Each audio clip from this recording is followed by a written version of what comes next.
Hello, Jamie. Got your brake booster finished and on the test bench. Prior to testing it, I hooked up the VOM to check your brake light switch. It does not work under any circumstances. Ordinarily, these things activate at about 50 psi. This one did not activate at any pressure, so I've already alerted you to that fact. You can replace this. I have not screwed it in super tight simply because I didn't want to mess up the threads in here. As you know, these are on a taper, and all they need to be is screwed in until they don't leak, and let you take care of that. Let's see, yours came with this strange fitting on the bottom down here, and this was just soldered. There's a ball in there and then soldered closed. I have no idea what for, but I put in a plug that looks halfway decent. Also, your vacuum diaphragm had collapsed, and you've got a new diaphragm in here. The air filter assembly is rebuilt. There's two, it's a check valve in here with rubber on either side of it, and those deteriorate to where this no longer holds vacuum and allows air to come in and out properly. So this has been replaced. The slave cylinder was perfect inside, honed it, and it's good to go. Rebuilt the check valve. And this is your hollow bolt. This is my fitting. I think you're going to have a double fitting on here because you've got the Hydrac, but I'm not sure. It's been a while since I've seen a Hydrac car. Let's see, this port up at the top is going to come to you with a small plug in it, but this is a port which you can use to check your booster for function when it's in the car. And what you do is hook up a vacuum gauge to this port, and the harder you press on the booster while the car is idling, the closer that vacuum gauge will go to 0, and you'll see that on the test unit here. Bleed screws. You don't need to use this bleed screw in bleeding the system, just the top bleed screw. Bleed it first and then go around the car, and then come back and bleed this one last. And let's see, also when you're installing brake lines here, brake fittings, use this flat. Keep a wrench on here to hold this stable while you are screwing in your brake lines and fittings. This jam nut is good at holding this steady, but it's not designed to overcome this kind of torque to keep your brake fitting from leaking at the front. Let's see what else.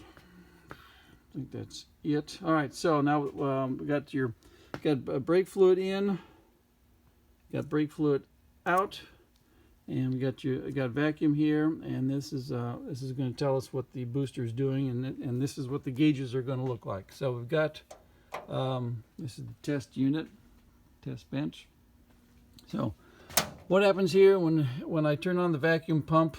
Both gauges are going to go up and read whatever vacuum is being produced by my pump, and this also tells us if the vacuum diaphragm internally is leaking. So what we'll do is, you can see that right now.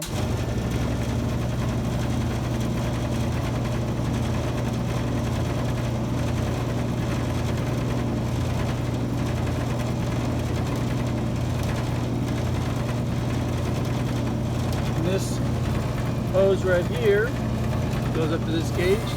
So if we have a leak someplace, that's what the gauge is going to look like. Keep the noise down. We're going to go over here to the hydraulic side. Got your input. Both gauges are tied together. This gauge goes up, maxes out, and this gauge reads final input pressure as supplied by my master cylinder on the test stand.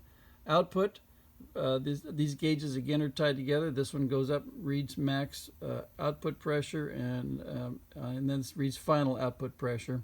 This one maxes out, and this reads final output pressure. Now then, without vacuum on the booster, the input and output will be the same because the booster is inert if there's no vacuum applied to it. And I'll show you that right now.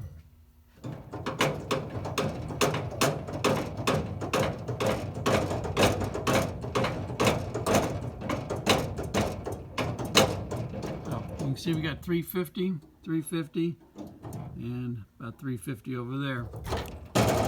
And the booster is inert. If there's no vacuum going to it, all it does is pass the fluid, brake fluid through it and out. It just nothing going on internally. When here with a vacuum, the input's still going to be the same. The output is what's going to change. This is a T50-12 booster, which has a 3.7 to 1 boost ratio. So you're going to see within gauge error here, you're going to see 3.7 times output as input. So if we've got 350, so we double that. 3 times what? 900. I should have brought my calculator. Anyway, what, 1,000 psi, give or take. 750. Oh man, it's terrible. My math skills suck. All right, never mind. So we'll just fire up the booster.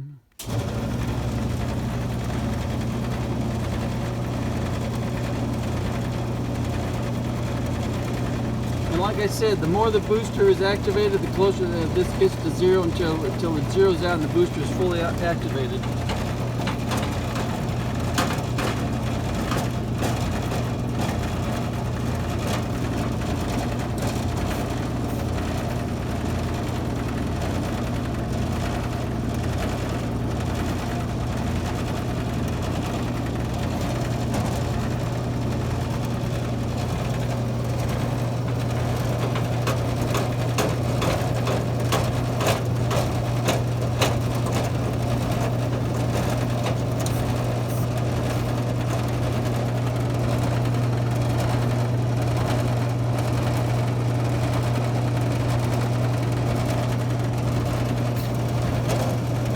Everything at once.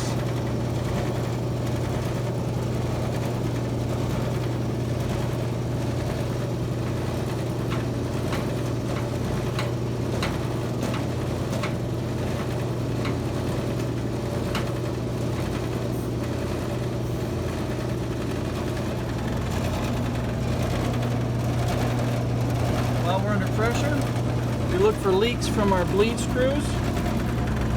Check for leaks at this point right here where the slave cylinder screws into the faceplate. If there's any problems, there are going to be leaks underneath there. And we've got no leaks, no problems. This is a good booster.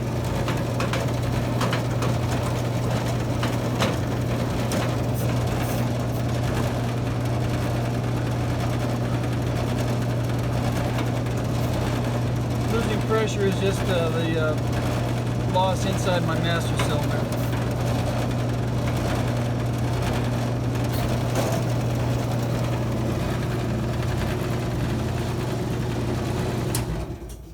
Got a good booster. Thank you for sending it to me.